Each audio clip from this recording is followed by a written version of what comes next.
Hi, welcome to Satya S academy. So 23rd February group 2 mains exam, దానికి సంబంధించి ముఖ్యమైన updates అన్నీ కూడా నేను మీకు అందజేస్తున్నాను.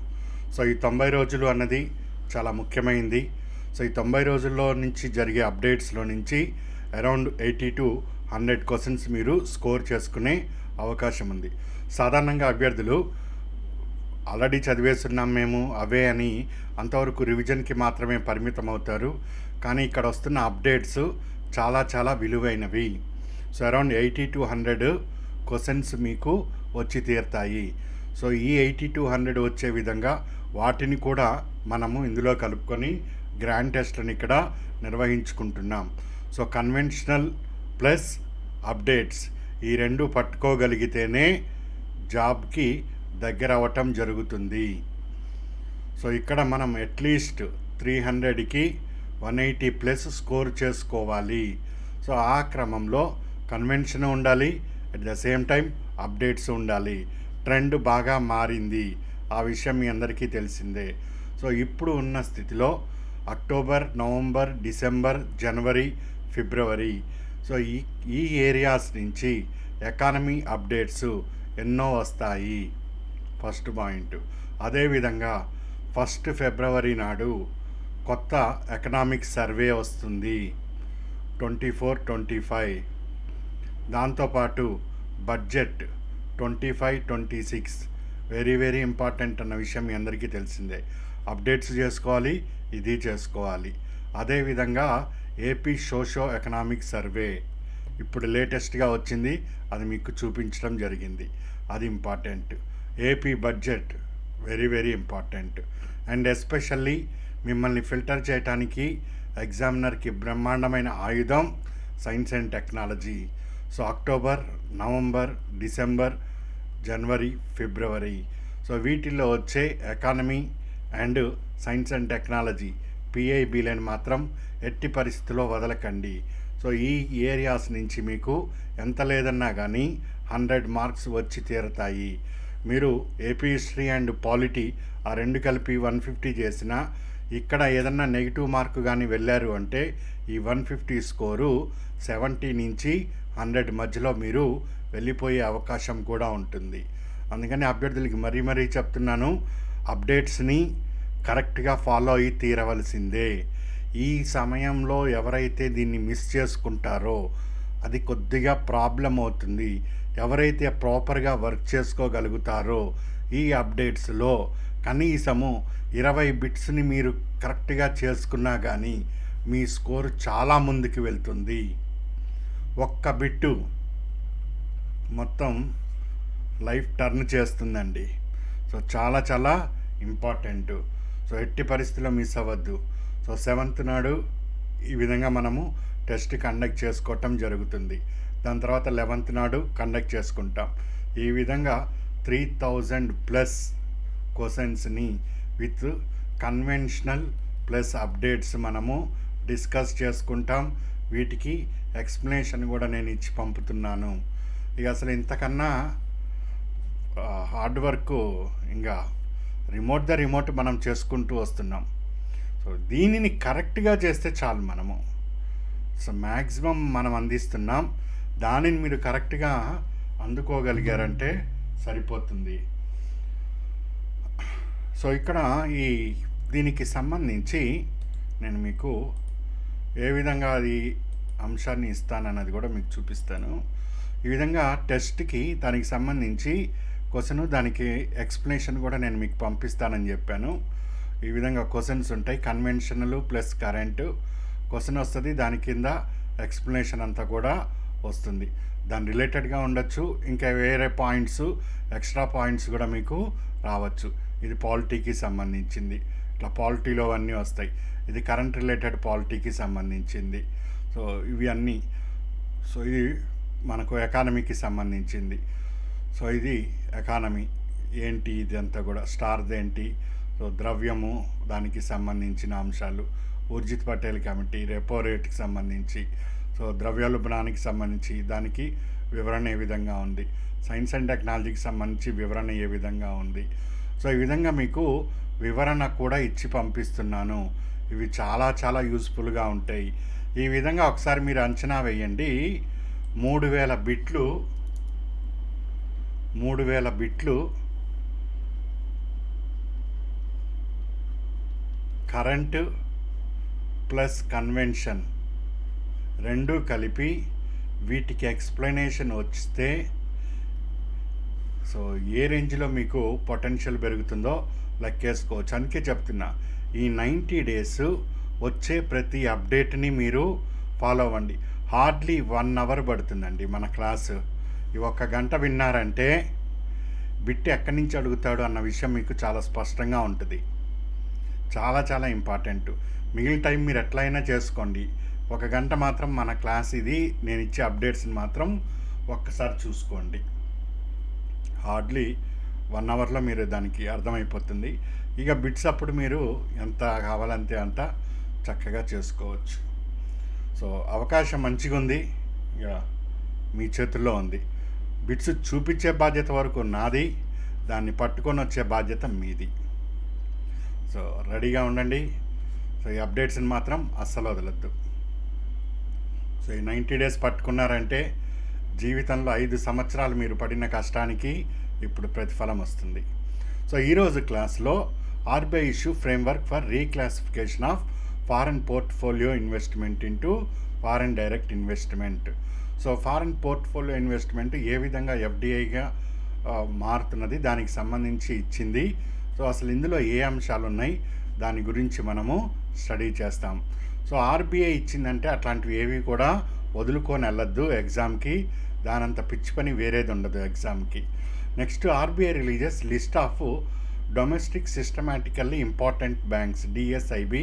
ఎంతసేపు బ్యాంకింగ్ సెక్టర్ అనగానే మనకు నేషనలైజ్డ్ బ్యాంక్స్ ఏమున్నాయి, మొదటి బ్యాంక్ ఎక్కడ ఏర్పాటు చేశాం, ప్రస్తుతం ఏ బ్యాంకులు ఉన్నాయి, అంతవరకు మాత్రమే.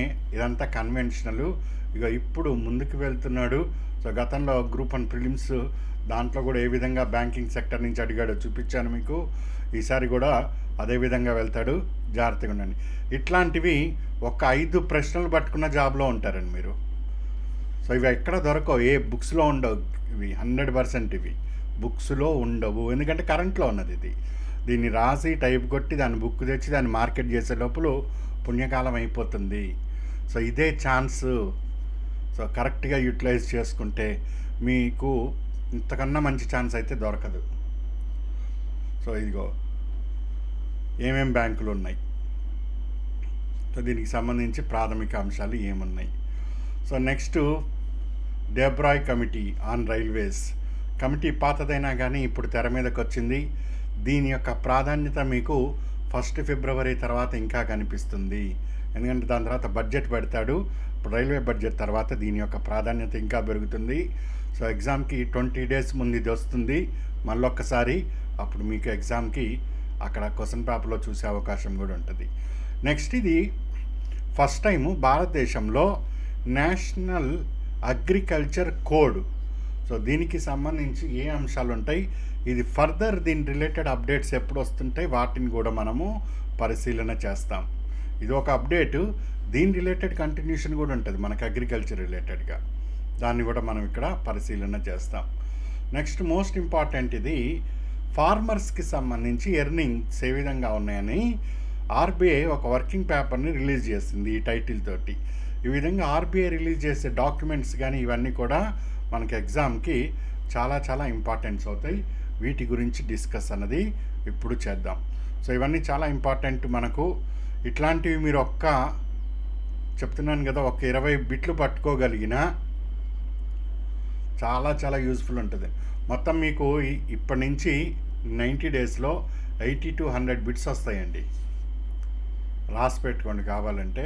సో వీటిలో మీరు 20 నుంచి 30 బిట్లు పట్టుకున్నా కానీ మామూలు స్కోరు, పాత పుస్తకాలు అక్కడే ఉన్న వాళ్ళకి వీటికి చాలా వ్యత్యాసం ఉంటుంది. సో మంచి యూజ్ చేసుకోండి.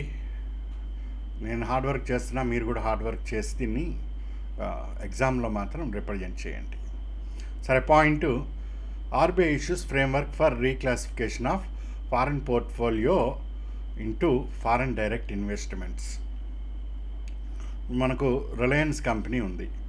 సో ఈ రిలయన్స్ కంపెనీ తను ఒక 100 కోట్లు పెట్టి పరిశ్రమ పెట్టాడు.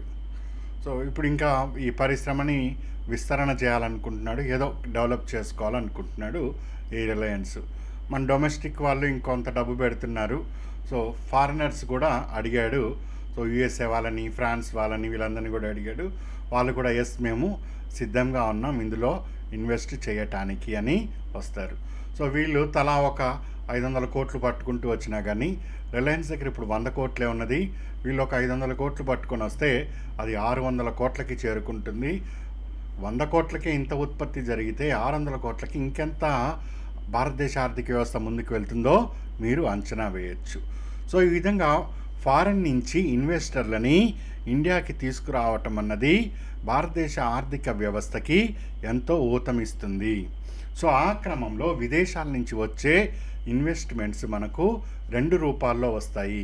ఒకటి foreign direct investment, another one foreign portfolio investment. So foreign direct investment అన్నది మళ్ళీ తిరిగి 2 రకాలుగా ఉంటుంది. సో ఉదాహరణకి ఇప్పుడు నేను రిలయన్స్ అని చెప్పాను. సో ఈ రిలయన్స్ దాంట్లో ఇప్పుడు 100 కోట్లు ఉన్నది ఈయన షేరు. ఈ 100 కోట్లు ఈయన రిలయన్స్ ముఖేష్ అంబానీ 100 కోట్లు పెట్టుకున్నాడు. అక్కడి నుంచి ఎలన్ మాస్క్ వచ్చి నేను ఒక 20 కోట్లు ఎక్స్ట్రా పెడతాను అన్నాడు అనుకోండి. సో 20% కన్నా ఎక్కువ ఉంటుంది ఇప్పుడు ఎలన్ మాస్క్ పెట్టేది. 10% కన్నా ఎక్కువగా విదేశీయులు 10% కన్నా అధికంగా ఇండియన్ కంపెనీలో పెట్టుబడి పెడితే దాన్ని డైరెక్ట్ ఇన్వెస్ట్మెంట్ అని పిలుస్తాము. ఒకటి ఈ రూపంలో ఎఫ్డిఐ, ఇంకొకటి ఈ విదేశీయులు ఎందుకు రిలయన్స్ దగ్గర పెట్టడం, మనమే వేరేగా ఒకటి స్టార్ట్ చేద్దామని స్టార్ట్ చేయొచ్చు. సో ఉదాహరణకి యాపిల్, ఐఫోన్ అందరికీ తెలిసిందే కదా. సో ఈ ఐఫోన్ తయారీ అన్నది ఇప్పుడు తమిళనాడులో శ్రీపెరంబదూరులో సో ఐఫోన్ 16 ప్రోని వీళ్ళు తయారు చేయటం జరుగుతూ వస్తుంది. ఈ విధంగా ఎఫ్డిఐ అన్నది మనకు ఒకటి స్టాక్ ద్వారా లేదా డైరెక్ట్ మ్యానుఫ్యాక్చరింగ్ ద్వారా వస్తారు. రెండోది ఫారెన్ పోర్ట్ఫోలియో సిస్టమ్. సో ఈ వాటా అన్నది విదేశీ పెట్టుబడిదారుడు 10% కాకుండా అంతకన్నా తక్కువ పెట్టుబడి పెడితే 2%, 3% ఆ విధంగా పెట్టుబడి పెడితే దానిని ఫారెన్ పోర్ట్ఫోలియో ఇన్వెస్ట్మెంట్ అంటారు. ఇది 2 రకాలుగా ఉంటుంది. ఒకటి ఫారెన్ ఇన్స్టిట్యూషనల్ ఇన్వెస్ట్మెంట్, దీన్ని మనం 1994 నుంచి అలౌ చేయటం జరిగింది ఎఫ్ఐఐని. సో ఇది కాస్త కఠినంగా ఉంటుంది. నెంబర్ ఆఫ్ రూల్స్, రెగ్యులేషన్స్ ఈ విధంగా ఎక్కువ రావటం జరుగుతుంది. నెక్స్ట్ క్వాలిఫైడ్ ఫారెన్ ఇన్వెస్టర్, దీనిని మనం 2011 నుంచి అనుమతిస్తూ వచ్చాము. సో ఈ 2 రూపాలలో మనకు ఫారెన్ ఇన్వెస్టర్లు భారతదేశంలో ఇన్వెస్ట్మెంట్ చేయటం జరుగుతూ వస్తుంది. సో వీళ్ళు ఇన్వెస్ట్ చేసేటప్పుడు ఇది తక్కువ 10% క్యాపిటల్ కన్నా 10% కన్నా ఇది తక్కువ వస్తుంది. వీళ్ళు అసెట్స్లో ఇన్వెస్ట్ చేస్తారు. సో ఆ విధంగా ఉదాహరణకి బాండ్స్లో ఇష్యూ చేయటం కానీ, లేదా షేర్స్లో షేర్ మార్కెట్లో కొన్ని ఇష్యూ చేయటం కానీ, ఈ విధంగా వాళ్ళు ఇన్వెస్ట్ చేస్తారు.